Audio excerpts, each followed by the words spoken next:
पत्नी की कुछ डिमांड रहती थी खर्चे को लेकर के। यूट्यूब पे इसके गाने अपलोड करता था, बना के शूटिंग करता था। ये अपना बॉलीवुड में भी वहाँ जाना चाह रहा था, तो इसकी एक आकांक्षा ये थी कि ये बॉलीवुड के लिए भी गाने गाए, तो इसीलिए इसको सारी चीज़ों की जानकारी थी। और नोटों की इतनी गड्डियां कि देखकर आंखें फटी की फटी रह जाएंगी।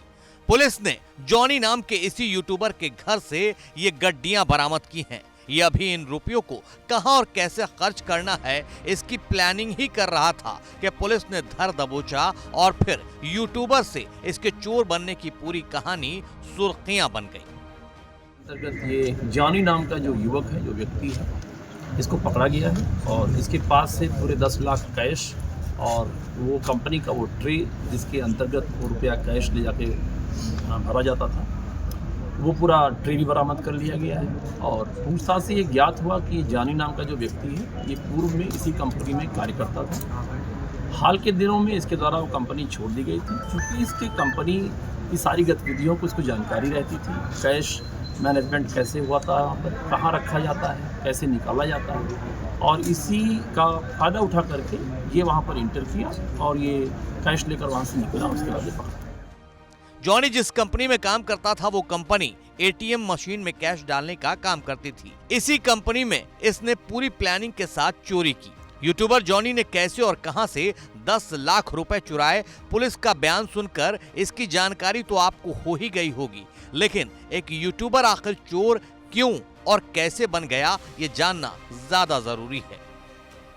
इसका आपराधिक इतिहास तो कोई नहीं है। ये एक यूट्यूबर है और इसके कुछ गाने हैं जो काफ़ी फेमस हैं यूट्यूब पर। और इससे पूछताछ से ज्ञात हुआ, जैसा कि इसने बताया, कि मूल रूप से सिकंदराबाद बुलंदशहर का रहने वाला है। यहाँ पर ये खोड़ा में रहता है अलग से आकर के। इसने प्रेम विवाह किया था, जैसा कि इसने बताया, तो इसके माता पिताजी कुछ नाराज़ हो गए थे। और इसने ये भी बताया कि जब ये अपने घर से निकला था तो अपने घर से भी 1 लाख रुपये लेकर के निकला था। और पत्नी की कुछ डिमांड रहती थी खर्चे को लेकर के, जो इसकी पूर्ति नौकरी से नहीं हो पा रही थी, महंगे महंगे चीज़ों का, गिफ्ट का या इन सब चीज़ों का। और यूट्यूब भी बनाता था, यूट्यूब पे इसके गाने अपलोड करता था, बना के शूटिंग करता था, तो उसको लेकर के इसको पैसे की ज़रूरत महसूस होती थी, और जिसके लिए इसने ये कदम उठाया और ये चोरी की घटना कारित की, जिसमें आज ये पकड़ा गया।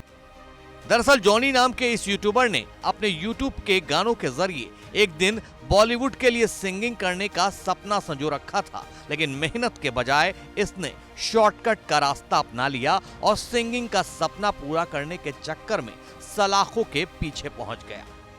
तो यूट्यूब के बहाने ये अपना बॉलीवुड में भी वहाँ जाना चाह रहा था, तो इसकी एक आकांक्षा ये थी कि ये बॉलीवुड के लिए भी गाने गाए और ये बनाए, और इसीलिए इन पैसों की योजना बना करके ये मुंबई जा करके और बड़े बैनर के साथ काम करना चाहता है। सर, लेकिन पुलिस को यह बात हैरान कर रही है कि जॉनी ने जिस कंपनी को छोड़ दिया था, वारदात वाले दिन उसकी कंपनी में एंट्री कैसे हुई, और एंट्री होना तो छोड़िए, वो कैश के ट्रे तक कैसे पहुंच गया।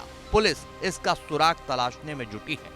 मैंने बताया आपको पहले ही कि इसको सारी गतिविधियों पता था, क्योंकि ये ट्रे वगैरह के माध्यम से ले जाता था, कि कैश मैनेजमेंट का काम एटीएम में करता था, तो इसीलिए इसको सारी चीज़ों की जानकारी थी और उसी के तहत इसने घटना की। सर, तो इसकी कंपनी के अंदर एंट्री कैसे हुई सर, जब ये काम? इसके बारे में हम लोग पूछताछ कर रहे हैं कर्मचारियों से कि और कोई मतलब क्या किसकी लापरवाही रही इसकी, चूंकि ये वहाँ पर था, अभी कुछ महीनों पहले छोड़ा था, तो अभी हम लोग इसके बारे में पूछताछ कर रहे हैं कि किस माध्यम से ये वहाँ पर पहुँचा।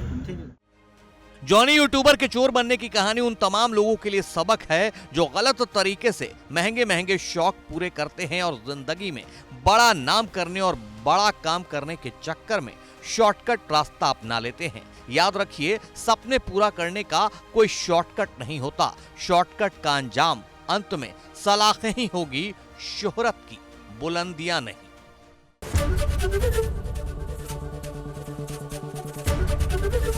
एबीपी गंगा, खबर आपकी, जुबान आपकी।